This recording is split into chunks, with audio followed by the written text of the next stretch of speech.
Good morning. It is a cold day here in Dallas, Texas. Brr. It's really cold. Shockingly, because yesterday was in the 80s. So it's a sudden back down to 57 right now. But it's cold and it's got a breeze, which I love. I miss my Irish breezes, Irish wind off the Atlantic. So today I wanted to share. Let me put my seat heater on. I wanted to share, I have been reluctant to go one meal a day. Oh, mad. I love Carnivore Claire. I love how she teaches about her experience. And I have been doing reverse dieting myself, because I am experiencing a stall weight loss wise, but at the same time I'm seeing, because I make clothes for myself, I'm seeing my measurements all change for the better, reducing in size. So I'm not too worried about the stall, because also apart from, my waist size getting smaller, not very quickly mind, but small changes all the time. So my waist size, which is unique to doing carnivore keto for me, because I normally have like a box type torso, but since doing keto and carnivore, I notice it's more like a more hourglass figure, with the at the waist cinching in more and more, and my hips are reducing in size, legs, arms, all of that. So the scales isn't bothering me too much, because not only is all of these good things happening, I feel great. I have nice red cheeks from walking in the wind and the cold here. I feel really good. I feel like I have energy. And I have slept for the last couple of nights. It's been, I am waking up because I have to help my husband with his CPAP. Not complaining. It's part of my life now. But it has been a challenge to get him to be calmer, having the CPAP. A lot has to do with the procedure that he had on Monday, which shocked his heart, and reducing the medication. The medication that he was on, metoprolol, he was on 100 milligrams 5 times a day. And it really made his symptoms of dementia appear a lot more pronounced. Since coming off that medication, not totally, he's on 50 milligrams a day. That's one 25 milligram tablet twice a day. For anyone who can't do that math, that was easy. So life has become less traumatic for me in dealing with all of that. So the big change yesterday, I was really hungry at breakfast time. It's been a long time since I felt a pang of hunger, but I was hungry, not starving. I need to, for me as a food addict, I really need to be real about those feelings, be honest with myself. So yesterday I was really hungry. I got up at 3 a.m, mind you. Well, I woke at 3 and I decided I'm alert, so let's get up. I was excited. I had a sewing project where I made a jumpsuit in denim for myself, and I was really excited. I had to put it on hold after starting it, and I got back to it, and I was really excited. So I felt, I know I'm not going to fall asleep, so let's just get up. I don't know how many hours sleep we're supposed to have. There's plenty of experts in the sleep department, and they say 8 is a myth, but then they say 8 or 9 is optimal. So what's the argument here? But anyhow, I got up and I really had a good time. I really had a good day yesterday. So when I got off my morning shift, I work from 5:45 to 9:45, around that time, a school bus driver. And so when I got off, I was more excited to get back and really put the finishing touches on my project. But I said, right, I'll make the breakfast. And I was hungry, so I did. Normally I have one burger patty, and I think they're 500 grams. So they're ones I buy in Sam's Club. So I bought a regular quarter pounder package just this weekend, so I'm using those. So I had 2 quarter pounders yesterday. I put a handful of cheese on each of those. I cooked up my bacon, and I had 2 fried eggs, and I devoured it. Halfway through, I said, I am hungry, I'm enjoying this food, but I want to slow this down because I don't want to be eating so fast. As a rule, I don't want to eat fast. I want to enjoy every bite. So halfway through, I was like, I could probably stop eating now, but I wasn't sure. But I kept going. And I was really satisfied. I wasn't stuffed. I mean, I was, but I wasn't sickly stuffed. Normally I make a big cup of coffee after, and I put in a dollop of cream, but I didn't do that because I was anxious to get back to my sewing.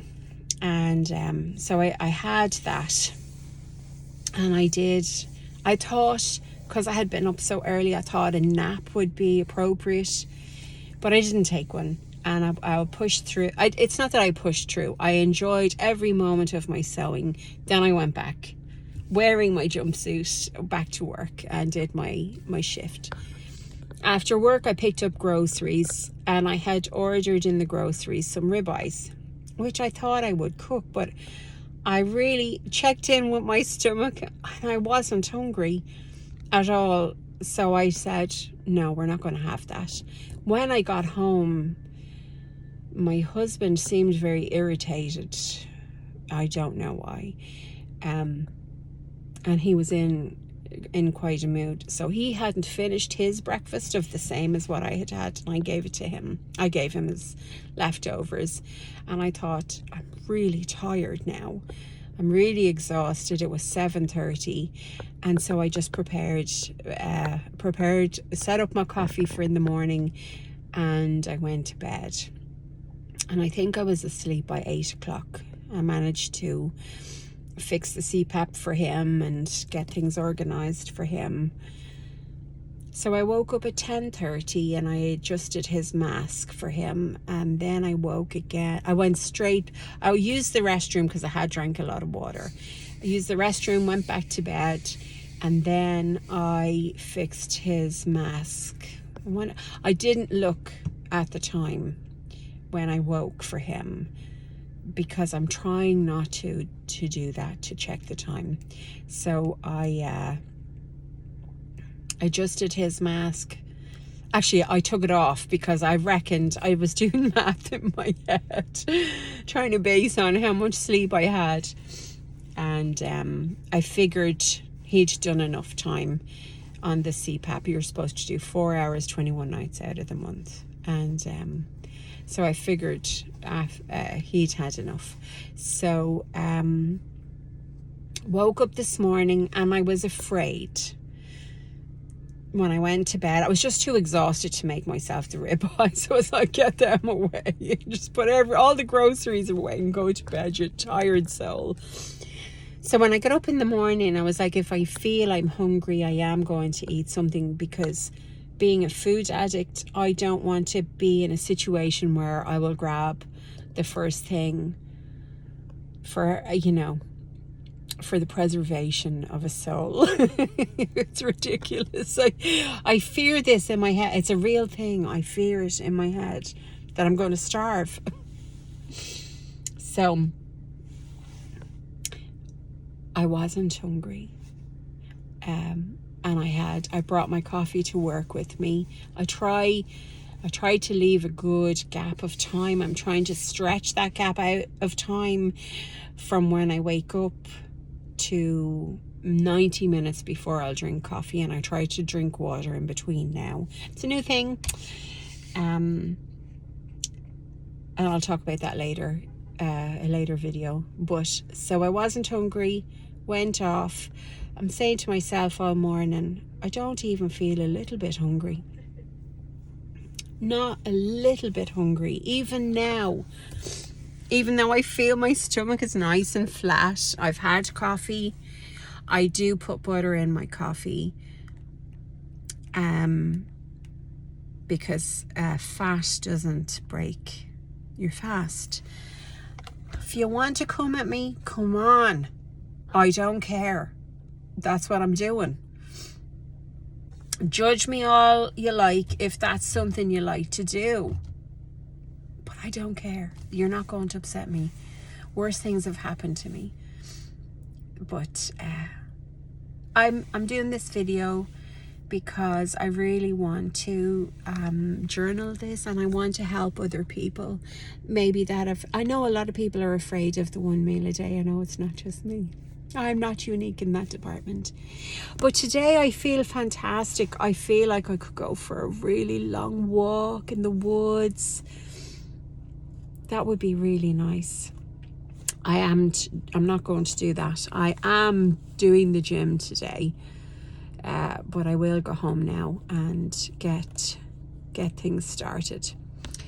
So I hope I got my message across. I've been doing now a 22-hour fast, and I feel great. And I feel 1 meal a day is a possible thing. I don't know why I was really afraid. Like, would I just get out of control? I haven't had sugar in months. I've been carnivore with one fall off, which lasted 2 weeks. Been carnivore now December 2024. December 1, 2024. And now it's February 20. So, what is that? 14 months? 14 months. Almost 15 months. So I've had one fall off, and that was for that lasted 2 weeks. And we're not going back there. We're not going back because it's too important. My health is too important. My husband's health is too important. My husband breaks his diet a bit, with some different things, but it doesn't send him crazy the way I go crazy for more. He's able to just have a little bit of one thing, no biggie, straight back on, no issues. So I hope this is helpful. We're going to keep on sharing this journey. I'm not giving medical advice, please. I'm really not giving medical advice. I'm just telling my story. And I feel it's valid for people who aren't aware that they have other options. We have options. Let food be thy medicine. Consult with your doctor always if embarking on a new lifestyle. Always. But be informed. Knowledge is power. Okay, hope you all have a great day. Leave me comments if you're interested in any more of this content. Please leave comments. I will respond eventually. I will. Have a great day. Bye-bye.